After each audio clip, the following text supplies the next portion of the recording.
the mountain that remains when the universe is destroyed.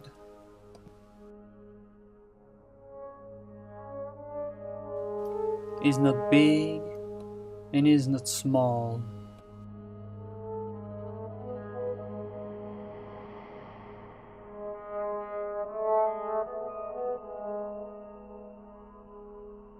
Big and small are comparative categories.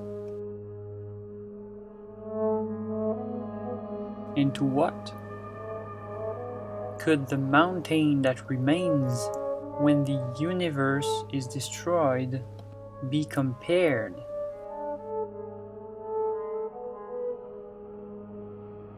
Consciousness observes and is appeased.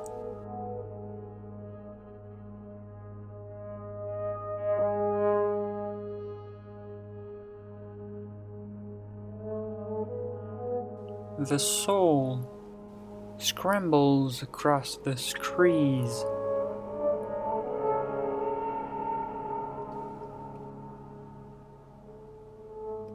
The soul, like the square root of -1,